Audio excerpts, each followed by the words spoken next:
Hello everyone, my name is Brian Chambers, Development Director of Foundry 42 Frankfurt office. Since our last studio update, team's grown by a few people, putting us currently at 79 people strong.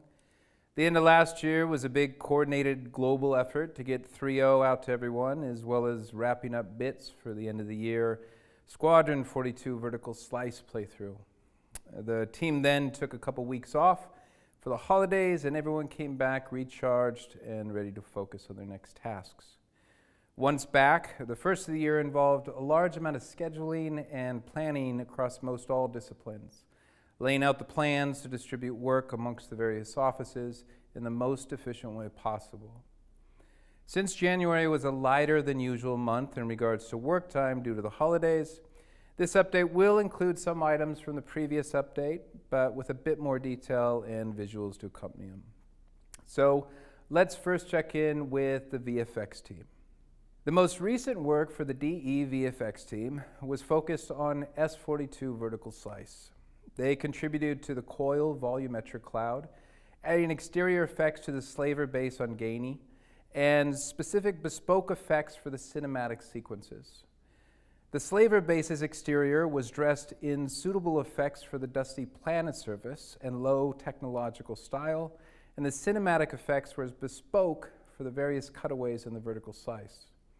The work on the coil gas cloud tech went through a good amount of R&D with the team. They were focused on developing new methods to create an interior volume while keeping in line with the defined and approved concepts and art direction.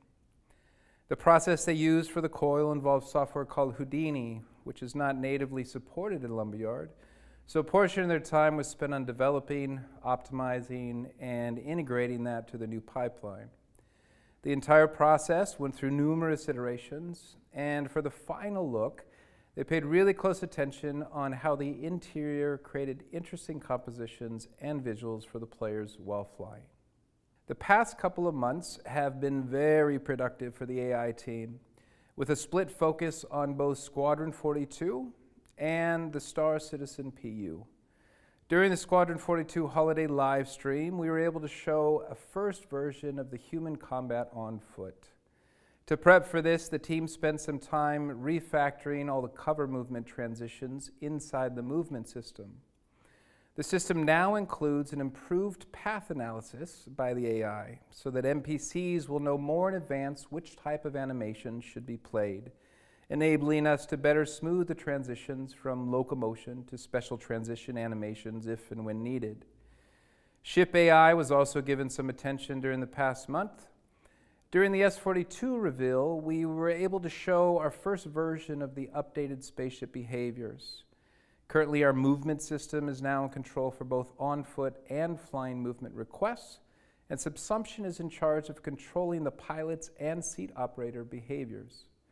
The AI ships are now actually fully controlled by the NPCs sitting in the operator seats, and each operator has specific behaviors to use the items they have control of. Regarding Subsumption, they introduced several new functionalities: the new Subsumption event dispatcher, the master graph, the dynamic track view implementation. The Subsumption event dispatcher is a way to fully support the Subsumption events without relying on any other external systems. It's composed by a central system that allows user code to create and send an event. The events are created in a pool to allow the AI system to efficiently handle and reuse the allocated memory, and each signal lifetime is automatically managed by specific structures called handlers that also allow fast access to the signal itself. User code can specify a direct event to an entity or send an event to all the entities in a range from a specific location. Sending events in a range is now zone safe, and all the code efficiently uses the zone system for special queries and entity filtering. The master graph is a way for building a relationship between multiple Subsumption activities. We want to have a general way for handling specific assignments requested by designers, as well as combat and regular activities. The master graph allows us to specify transitions between our scheduled activities and other logic that should be executed when specific events are received. They also provided support for dynamic track view scenes. A dynamic track view scene is a cinematic scene where the participants can be replaced at runtime with actual AI NPCs. This allows the cinematic designers to work on their scenes in a controlled environment, but also allow level designers to populate their levels with NPCs that might have or need different activities, such as specific clothing or other customizations. All the changes in the character might influence the NPC characters and become part of the cinematic scenes. Also, dynamic track view scenes can be potentially interrupted, so the AI system needs to know how to take over if and when that happens. Closing out 2017, the lighting team was focused entirely on the Squadron 42 vertical slice for the holiday livestream. With lighting generally coming in at the end of an art pipeline, a lot of effort needs to be placed on showcasing key moments in specific areas, establishing shots, framing points of interest, and improving readability for gameplay. With some things being worked on right up to the deadline, this is no easy task, but the experience was extremely useful and provided the team with ideas for better tools and workflows going forward to ultimately improve the player experience. Entering 2018, while continuing to support ongoing work for Squadron 42, they began training a new lighting team member of the team who will help finalize our legacy lighting conversion process to the new volumetric fog technology, and also polish and build on new content in the PU. Initially, this will involve building a lighting language for the upcoming modular truck stop features. Since these truck stops won't always be hand-built, we need to build processes to automatically place lighting in an environment that feels believable, is light on performance, and obviously bug-free. Last month, the FPS Weapons art team continued to work on the Gemini F-55 LMG and the Toral aggregated K-Hicks missile launcher, both of which are now finished with their first art pass. Similarly, the Ship Weapons art team completed their first art pass for the A&R laser cannon, size 1 through 6, and the Gallinson tactical ballistic Gatlins, size 1 through 3. They started blocking out the laser beam weapons, size 4 through 6, for the Trident attack systems, and the distortion repeaters, size 1 through 3, for the Associated Science and Development manufacturer. Teams also been working on scripts and tools to help further speed up their art pipeline. One such script is a ship weapon tool, which was made to assist in the creation of modular weapons. This new tool lets us create a larger number of weapons in a smaller amount of time by allowing artists to preview different component setups in real time and to automate the export process directly to the game engine. All animation exports and engine-related metafiles are handled by the script, leaving the artist to mainly focus on making the actual art itself. The DE Engine team spent a large majority of the past month focused on improving performance and addressing issues for the current live release. In the process, they end up working with most all disciplines to help profile items and make recommendations and/or fix issues when needed. Some cases are straightforward and addressed immediately, while in some cases they might actually define the fix but find it too risky to address immediately. They made improvements to a new memory tracking tool used for both server and clients, and implemented a script to automatically analyze gathered statistics to quickly find leaks and dubious allocations. Our existing memory tracking tools became too heavy for recording and processing extended sessions of both the server and client, so they started working on a new, more lightweight memory tracking system that could support the most important features in order to track memory leaks and invalid allocations without generating gigabytes of logs to analyze. The new system has already been used to optimize memory usage on the server for 3.0 and to track leaks.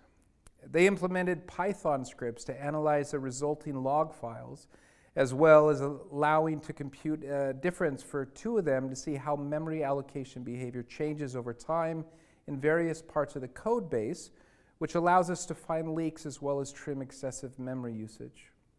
The team also fixed several issues related to how data is collected in our crash database Sentry, so we can see again how many different clients are affected by a certain crash. They also fixed an issue that caused bugs to be categorized as GPU crashes incorrectly due to stale files being left on the client when previously submitting a real GPU crash. One of our newest engineers, Nico, started working on an ambient occlusion solution, which is closer to ground truth, meaning it's more accurate. It's horizon-based SSDO. Previously, the shader only sampled the end of occlusion test rays across the surface hemisphere. With the rework, it now also takes samples along each ray in order to better detect occlusion in between to prevent undersampling. We're in the final process of optimizing the shader, as the first pass is fairly expensive due to the number of samples required. They also reworked our cloth shader to use a more physically based shading model. It provides more consistency with the rest of our shading throughout the entire game. In December, the system design team was busy finalizing work on both 3.0 and Squadron 42 vertical slice. A lot of the work has gone on the first major system mission givers, Eckhart and Ruto, and making sure there are no edge cases where either of them get stuck or players can abuse them. Each of those two presented different challenges, as each has their own conversation flow, their own way of being found, as well as being triggered. Similar to the mission givers, they completed the first implementation of the admin officer for all of our major locations. Those also had a lot of edge cases that had to be considered, and a lot of work went into making sure that players can't mess with them by blocking them for too long or giving him items that he actually doesn't know how to properly handle. Some smaller issues still exist, but they have some solutions in mind which should sort it out fairly easy. A big focus was also put into our FPS combat AI, and the current pass is starting to show a lot of promise. The AI are beginning to act in a more believable manner in combat. Behaviors will continue to be added, and the timing of the combat will be adjusted, all in an effort to get AI fights to feel both challenging and fun to play. They also completed a few other things, such as doors now having override pump upgrades, hatches received cuttable locks, Idris beds got upgraded with shutters, and more complex usables are getting added, which should make the game feel much more alive. The build engineers recently worked with our Austin studio during low traffic times to prepare and run tests on our virtualized tri-build cluster. A non-virtualized hardware tri-build test cluster was set up to identify common issues and differences in behavior between the two groups of virtualized and real hardware. Focus was then shifted to the virtualized cluster to run standardized tests to eliminate any variables introducing issues that would result in loss of truly incremental builds, and identify areas that could be optimized to increase the flow of code-related changes being validated through tri-build back into the Star Citizen codebase. After a series of layers of variables had been reduced through this testing, they worked closely with Mike Pickett on solutions to eradicate any steps in the code validation process that are destructive to the incremental building process, such as files being touched in any reversal process that would then require recompilation in the next code validation, unrelated to the change being tested or not. This past month, they also added a QA test request option within tri-build, which has already proven beneficial for the team. They then developed a feature to offload that test request tri-build to dedicated agents in an effort to reduce compile times. With this new feature, engineers now have the possibility to have their change list compiled against another specified change list. Within the tri-build UI, the user can select an archive option and will receive a notice with a link to a zip archive containing their binaries. At this point, a programmer can send a request to QA asking to thoroughly test their binaries, making sure that their fix and/or new feature works as expected before checking in their work. This puts yet an extra layer in place for bug checks, primarily to be used with code changes that are deemed riskier than others. Mission testing for the QA team is primarily done out of our UK office, but the DE team recently had their first real taste of mission testing with both Eckhart and Rudo. Issues were entered for anything that was not working as intended, as well as for any issues that would hinder accessibility to these two mission givers. The system designers worked with QA to quickly shelf changes for these NPCs so that QA could pull the shelf changes down from Perforce and test to see how things were working before the changes were checked into a build. Any issues encountered were brought up, identified, and addressed, and the process would repeat until Rudo and Eckhart were at their intended level of quality for 3.0. Additional multiplayer ad hoc testing was also completed, and QA would provide feedback on how these two mission givers would function when more than one player was involved. The QA team also focused on testing and regression for the most recent 3.0 build, continuing to provide support for Frankfurt development team as needed. The Subsumption editor continues to be part of their everyday testing, as well as the Lumberyard editor, and anything related to procedural planet tech. John Lang is our resident S42 QA tester in Frankfurt, being the main point of contact for anything S42 related out of the DE office. Close to the end of last year, the rest of the DE QA team was brought into the S42 testing loop to attend regular review meetings discussing the progress of S42. This ensured that a tester was available to provide support for the dev team working on any specific feature at any time, which made the turnaround time for catching issues relevant to the features much quicker. This structure enabled QA to quickly test changes the moment they were in a build, write up JIRA reports for issues if needed, and send them the appropriate devs to be fixed. The whole process is a rinse and repeat until we eventually come to a build that is in the best possible playable and visual state. Last month, the DE Environment Art team spent a majority of their time prepping for work needed for 2018. It's always good to have a look back at the progress made during the year and realign the goals for the new year if necessary.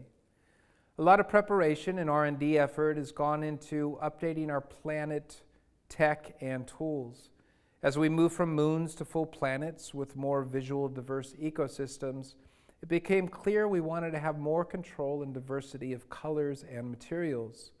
So work is being done on updating the planet tech, as well as the shaders we use on the scattered assets. Not only will this allow us to have the visual palette we want in the upcoming locations, it'll also give us a nice visual update and boost in quality for existing moons. We also started work on Loreville, the flagship landing zone on Hurston. The team's been focused on taking the level from a level design block out to a first pass in terms of artwork and visuals.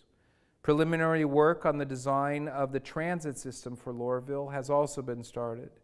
Just as Lesky in Area 18, Loreville is going to be another big hub area where players can expect new quest givers, shops, trading, and the opportunity to visit and buy ship weapons directly from the Hurston Dynamics flagship store located in the massive Hurston Dynamics building overshadowing the city of Loreville.